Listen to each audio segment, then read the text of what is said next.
What does this mean? Hey there, everybody. Welcome back to another episode of What Does This Mean? First of all, let's sing a song. Let's get ready to count our syllables. How many of you totally opened a hymnal last weekend though and was like, whoa, mind blown? Yeah. Thursday night when I went to church, there were several people in the pews I'm going like this. It is pretty fascinating when It you was. get to learn it. So what are we going to talk about today? A major holiday. Yay! In the church year, in just life in general. Mm-hmm. We love holidays. We love holidays. Holidays, for the most part, though, 99.9 or 95% of them always are the same, right? Yeah. Like Christmas Eve, 24th of December. Christmas Day, 25th of December. Thanksgiving. Well, that one does change a little But bit. it's always the last. Fourth. Yeah, the fourth Thursday in November. Okay, so you can count on that one. Valentine's Day, February 14th. Mm-hmm.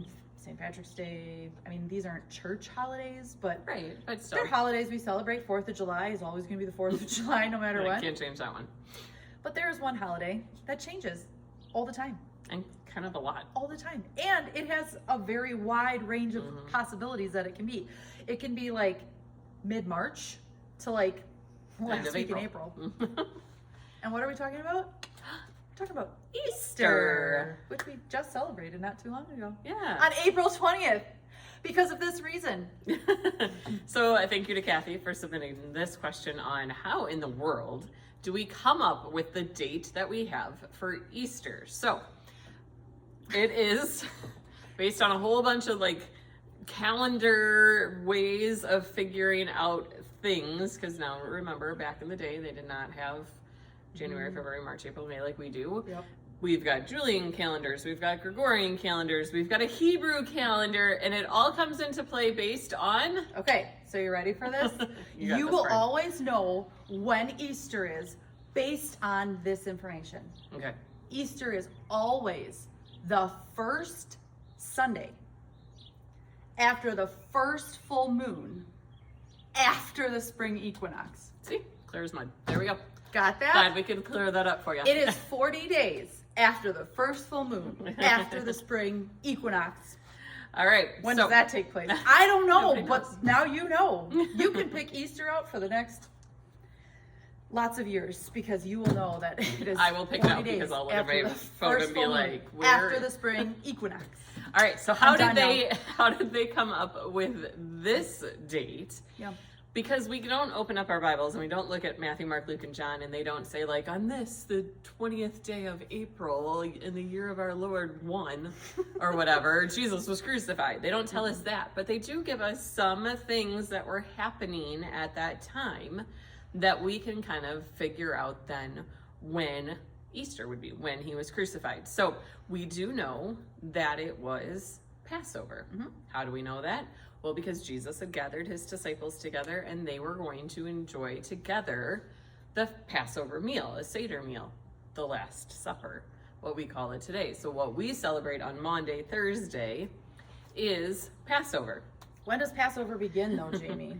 So Passover begins, based on the Hebrew calendar, it would start at sundown on the 15th day of the lunar month of Nisan, coinciding with the full moon. The spring full The moon. vernal full moon. And so we know that Passover, when Jesus was crucified, was during the full moon. And so that's how then they can use it today to base when Easter is. So if you follow along in the Jewish traditions and the Jewish faith, it will be Passover time. And so Passover for them still changes because they follow the Hebrew calendar, which would have been used when Jesus was alive. So it can change because it's all based on the moon, because this was before the times of people pulling out their iPhones and saying, what day is it? Yeah. So we see, this year, the spring equinox the spring equinox can be the 19th, 20th, or 21st. This year it was March 20th. Mm-hmm. So then we have to count forward on that because then you have to figure out the full moon. The full moon based on the equinox. I'm glad we don't. It is very I'm glad still we don't actually have to yeah. figure that out. Someone It's does still that for very us. like hard to totally grasp and understand, but you have to look at it based on the times when Jesus was alive. Yeah. When this was how they kept track of time, was the full moon cycles and the equinox cycles, where the moon was in the sky. This is how they could monitor the passage of time, and so this is how they knew when it was time to celebrate certain things. So in Jesus' time, they would have been celebrating the Passover, marking, back in Old Testament times, when the angel of death actually passed over the homes of the Israelites who were in captivity in Egypt. Yeah. So, Clear as mud. it is. December 25th, Christmas. Easy.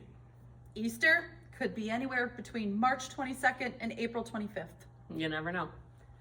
And the best part about it is first you set the date for Easter, and then you count backwards 46 days. Well, yeah, because now we talk for about Ash Wednesday. We talk about the 40 days of Lent, right? That's Yeah. the Lenten journey, is the 40 days of Lent. Because guess what? Technically, it's 46, like you just said, because Yep. we count back 46 days to figure out when Ash Wednesday is. But during Lent, the Sundays don't count. So you have 40 days minus the Sundays, minus their 6 Sundays. Yeah. So those Sundays are in Lent, not of of Lent. Lent. So you don't have like the first Sunday of Lent, you have the first Sunday in Lent. Mm-hmm. Yeah, see, I mean, math is fun, faith is fun, and then you put the two of them together and it's just like, Yeah. So you got that all figured out. So what does this mean? It's all based on, you gotta go back in time. How did they keep track of the passage of time? They watched the moon. Mm-hmm. They watched where it was in the sky. They watched how full it was. And then they said, this is when it will be. So mark your calendars for April 5th, 2026, because Yeah. that's when we will be celebrating Easter, okay? Okay. Well, if you've got a question for us, don't understand something, need something further explained, feel Need free us to confuse something Yeah. even more. talk about numbers and counting and math and science and religion and all that fun stuff. Send it our way, because we'd love to investigate and share with you more on What does this mean? We'll see you next time. What does this mean?